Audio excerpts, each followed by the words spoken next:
Nous sommes dans le monde sans limite d'Internet, un vaste univers où deux concurrents se sont donné rendez-vous. Chaque semaine, dans un recoin de ce monde, ils tenteront de défendre ardemment leurs couleurs en se livrant en bataille. Et vous, spectateurs, assistez à cet affrontement ludique et tendu qui mettra nos esprits à rude épreuve. Un palpitant combat. Devant notre caméra, bienvenue dans l'arène de Bunka.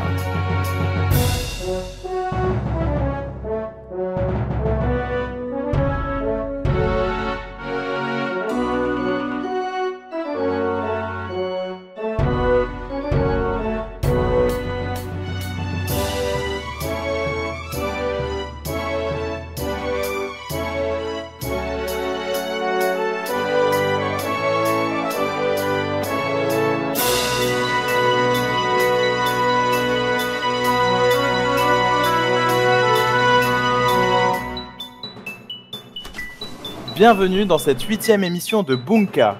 Et pour cette nouvelle émission, nous avons une nouvelle candidate, Sophie Alix, qui est venue courageusement affronter notre champion, Tristan.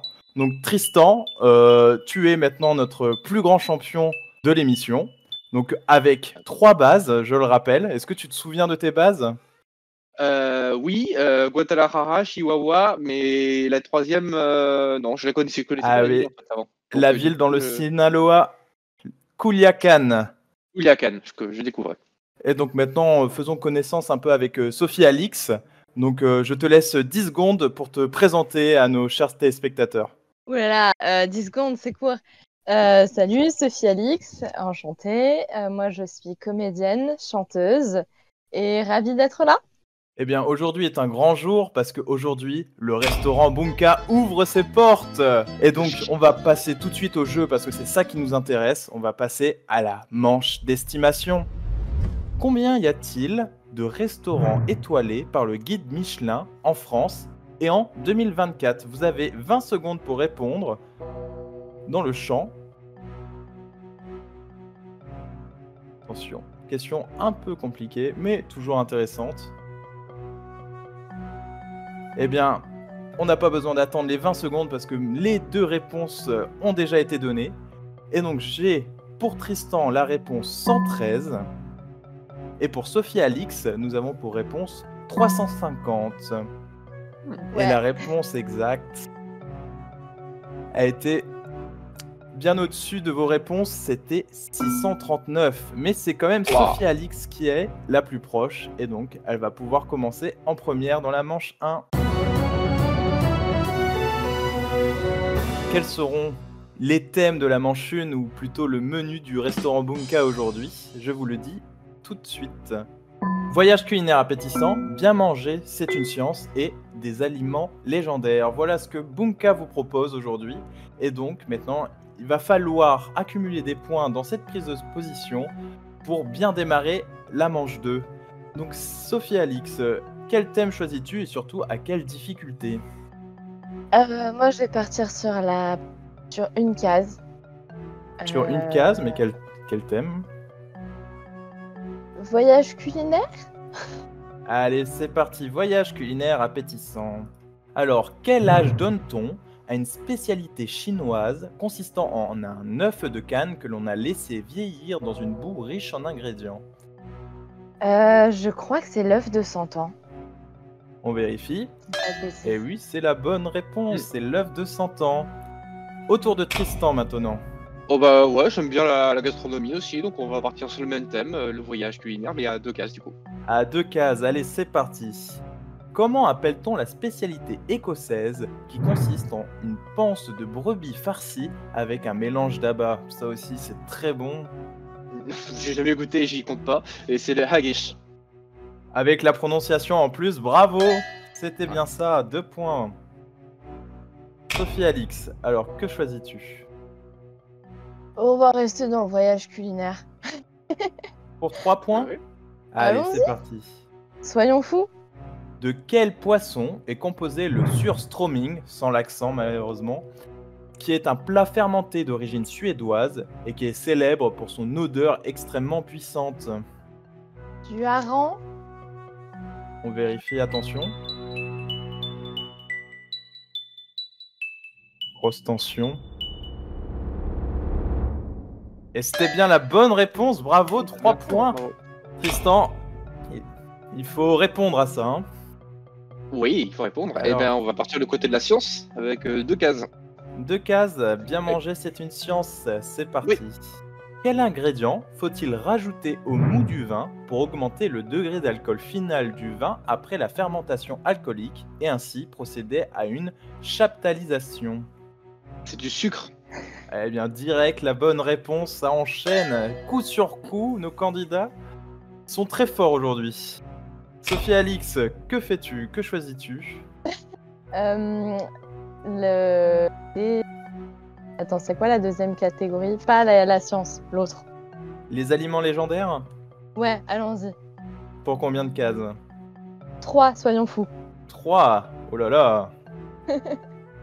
Dans quel jeu vidéo peut-on cuisiner des piments sautés pic-pic ou des boulettes aux herbes silencieux? Alors, j'en ai aucune idée. Du coup, je vais répondre aux Zelda. Eh bien, il va me falloir une précision. Eh bien, on n'a pas demandé la série de jeux vidéo, on a demandé le jeu vidéo précis. Hyrule Warrior, c'est le seul nom que je connais. Eh bien, on vérifie tout de suite si c'est la bonne réponse. Ma sœur va me détester. Eh bien non, malheureusement. Ce n'était pas ça. Est-ce que Tristan, tu as une idée? Pas du tout, mais elle avait déjà beaucoup de mérite d'avoir trouvé Zelda. Ah ouais, déjà, ouais. Malheureusement, question à 3 cases. On en demandait plus. Et c'était Zelda Breath of the Wild. Et donc, Tristan, que choisis-tu, toi, maintenant? Il me fait peur un peu les aliments légendaires. Donc on va plutôt partir du côté de bien manger, c'est une science à une case. On va y aller. Une case? Ah, petit Oui. bras, non, je rigole. Tu me fais petit bien bras, rassurer. Allez, c'est parti pour la question à une case. Quel ingrédient de la meringue peut être monté en neige grâce à l'ovalbumine qui la compose? J'en fais souvent des meringues, enfin souvent, parfois c'est du blanc d'œuf. Eh oui, c'est une bonne réponse.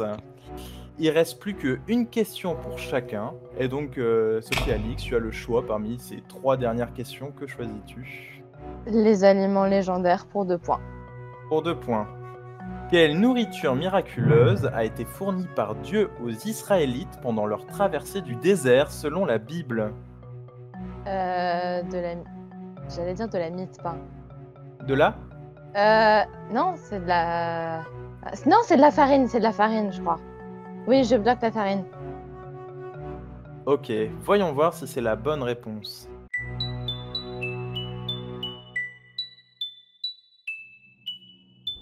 Oh, quel suspense. Eh bien non, ce n'était pas la bonne réponse. Est-ce que Tristan, tu as une idée? Je pense qu'il s'agit de la manne. Ouais, c'est bien ça, c'est la manne. Il est fort notre champion aujourd'hui, mais Sophie Alix se défend bien quand même, je trouve. Alors, Oui, c'est vrai. Tristan, tu as un choix cornélien là. Allez, on va tenter les 3 cases. De Les bien manger, 3 c'est cases une de science. bien manger, c'est une science. Quel chimiste français a donné son nom à la réaction responsable du brunissement des aliments lors de la cuisson? Ça me parle cette histoire. Mais non, je l'ai entendu, mais c'est il y a trop longtemps. Une petite proposition quand même? Je vais dire Gay-Lussac, mais c'est pas lui. Eh bien, voyons voir si c'est la bonne réponse.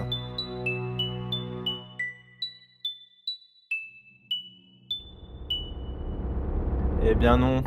Est-ce que tu as une idée, Sophie Alix? J'en ai strictement aucune idée. Je suis un cas désespéré en sciences, donc... Ah, pourtant, c'est quelque chose, c'est une réaction qu'on voit tous les jours quand on fait la cuisine. Oui. Et ça s'appelle la réaction de Maillard.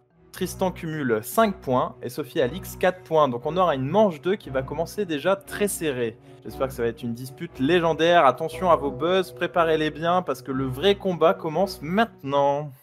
Vous aimez notre émission? N'hésitez pas à nous soutenir en vous abonnant à notre chaîne YouTube, en partageant nos vidéos. Et si vous souhaitez rejoindre l'aventure Boomka, vous pouvez postuler au casting via le lien en description. Alors, prêt pour l'aventure? Et maintenant on entre dans le vif du sujet, la manche 2, la ligne de front, et ça va être une véritable bataille de buzzer. On va enchaîner les questions et vous allez accumuler des cas selon vos bonnes réponses dans les questions, etc. Bref, vous avez compris vu que c'est le 8e épisode. Donc on va commencer très rapidement, c'est-à-dire maintenant. Alors, quel traité a mis fin à la Première Guerre mondiale? Oui, Tristan? C'est Versailles. Oui, bonne réponse. Quel youtubeur dont l'Everest ne l'a jamais... Oui, Tristan? Inoxtag. Eh bien non, à la fin, Ah, je disais dont l'Everest ne l'a jamais intéressé, est abrégé en JDG.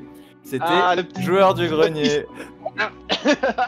Quel est le nom de l'auteur de 100 ans de solitude? Tristan? Garcia Marquez. Oui, bonne réponse.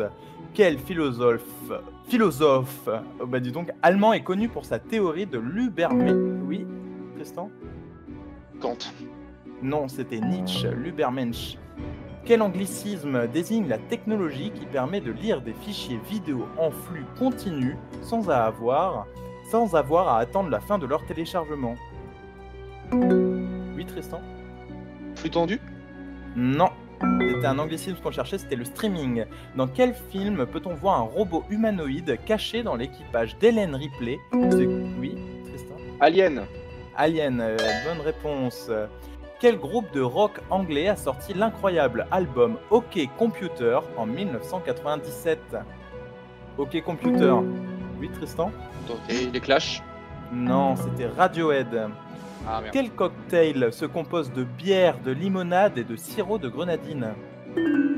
Oui, Paris. et c'était le Monaco. Quel jeu mobile où il fallait éviter qu'un oiseau se prenne des tuyaux? Oui, Sophie Alix? Candy. Non, Crazy Bird. Non, c'était Flappy Un Bird. Quel mot de 4 lettres provient de l'arabe voulant dire venin? Oui, Tristan? Somme. C'est le seum. Quel animal désignait autrefois le mot caméléopard? Oui, Tristan? C'est la girafe, je crois. Oui, c'était la girafe. Quelle planète du système solaire possède 2 lunes appelées Phobos et Deimos? Oui, Tristan? Mars. Oui, c'est Mars. Si ce n'est pas quelqu'un qui insulte les peurs des gens, qu'est-ce que la nyctaphobie? Oui, Sophie Ali? La... Ah, Va falloir une réponse. je sais plus. C'était la peur du noir. Quel préfixe est généralement placé devant une unité si on veut la multiplier par 10 puissance 6? Oh, puissance combien, pardon? 6. Oui, Tristan? Méga. Oui, c'est ça. Quelle lettre est justement la lettre écarlate dans un roman de Nathaniel Hawthorne? Pas de réponse? C'était la lettre A. Quel animal est représenté en mythologie par Garn, Argos et aussi Cerbère? Oui, Tristan? Les chiens. Oui, c'était la bonne réponse. Bravo à Tristan, Ouais, qui est à nouveau Merci. notre champion. c'est une Sophie fusée. Alix, qu'est-ce qui s'est passé? Mais c'est une fusée. Ouais, il buzz J'ai très vite très fait, oui. vite. Qui peut des fois le piéger, comme on l'a vu à la deuxième Oui, bah question. Ouais, c'était bien vu en même temps le piège sur Inoxtag. Très bien. En tout Tu cas, as tout mais mon respect. ça n'enlève rien à ton niveau parce que je pense que tu as été la personne qui, en manche 1, a donné le plus de fil à retordre. Voilà. Au moins, j'ai sauvé l'honneur. Est-ce que tu as un mot de la fin avant qu'on passe à la finale?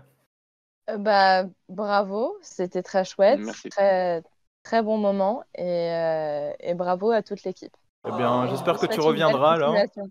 Avec un grand Bah, plaisir. merci à Et, toi, merci d'avoir au taquet. participé à Bunka. Et maintenant, passons à la finale pour la conquête de la 4e base de Tristan, notre champion.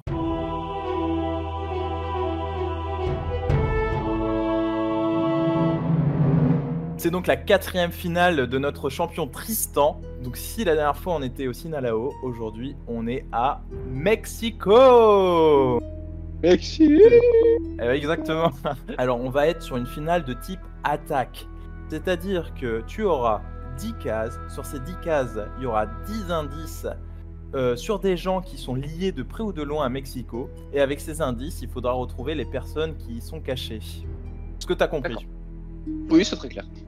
C'est très clair. Eh bien, tu auras C'est des personnes 70 différentes secondes. à chaque fois. Ouais, des personnes différentes, exactement. Mm. Derrière chaque case, un indice et une personne différente. Est-ce que tu es prêt? Oui. Est-ce que tu es prêt? Oui, je suis prêt. Oui. Eh bien, ça commence maintenant. Alors, on a Alors, pas mal Peintre aimé d'indices. de Rivera, c'est donc Frida Kahlo.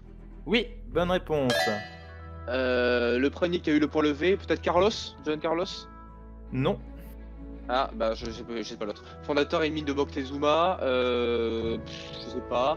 Héros de 07 Spectre, je sais pas. Bah James Bond. Oui, ou Daniel Craig. Ouais, peut-être. je crois pas.